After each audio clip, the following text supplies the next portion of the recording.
This is the episode of the glorious appearing. It is promised in the scriptures that Jesus will be seen when he appears. He'll be seen around the world simultaneously. Technically possible with headline news. So, who is Jesus? This is the guy we've been telling you about from Miami. I'm not kidding you. Jesus has demanded 7 minutes of airtime tonight. We've told Jesus 6 minutes. If I am all of a sudden swarmed with flies on tonight's episode, I don't know what happened there, huh? Kind of a big day in the religious world with the passing of Jerry Falwell, and religious experts all wonder, what will it be like when Jesus returns? Will he arrive with a chorus of angels and look down upon us from his majestic perch in the clouds, spreading his message of love, peace, and forgiveness? Scholars, relax and finally catch up on all the episodes of Lost you've been missing.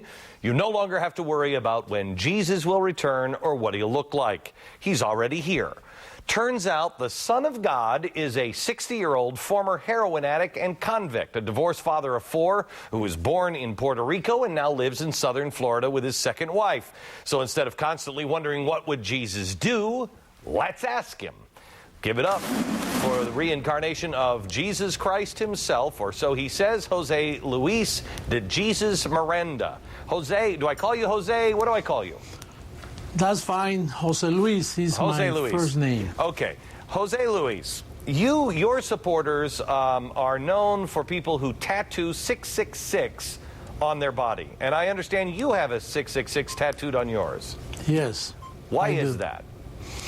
Well, the first person that was called Antichrist was the Apostle Paul, because in his times he taught people not to put the eyes on Jesus of Nazareth, because Jesus of Nazareth, he wasn't a Christian, he was a Jewish. So he practiced Jewish religion. So Paul said, if we know Christ after the flesh, we don't look at him anymore.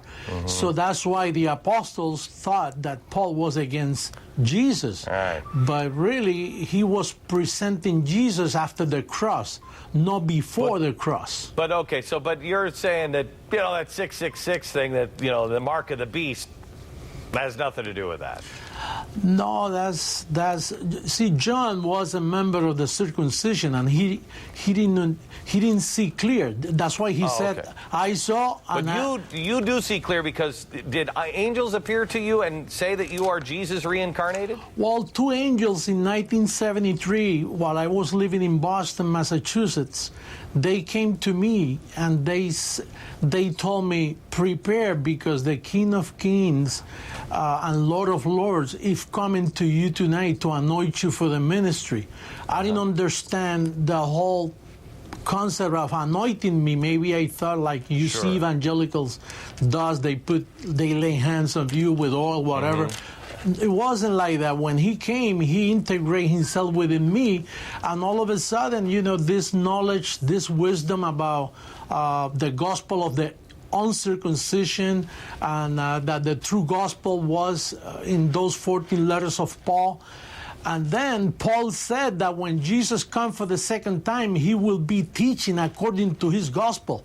And in 2,000 years, I'm the only one who is teaching according to Paul. Let me ask you this question, because, have you seen you must be flattered that the WWJD thing, do you like that? I mean, as Jesus, do you like the WWJD? What would Jesus do?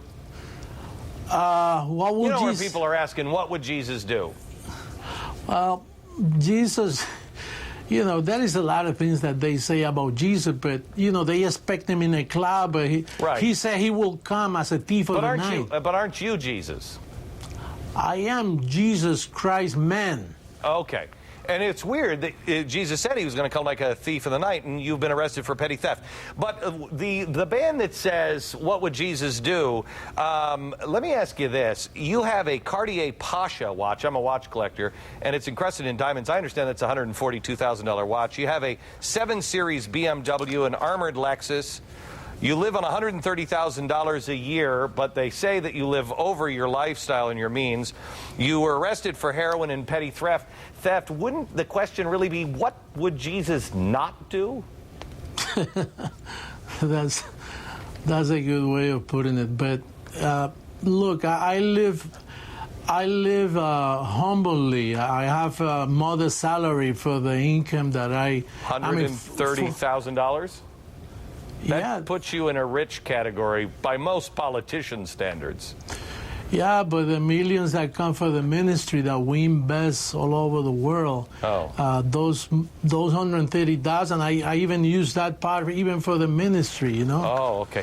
But So- you have people who will give you millions of dollars. You have donors that Well, give millions of dollars to your ministry. I have millionaires with the congregation, and I made them happy, you know, by finding the truth, by taking that veil out of their eyes and lighting their eyes Right. of the understanding.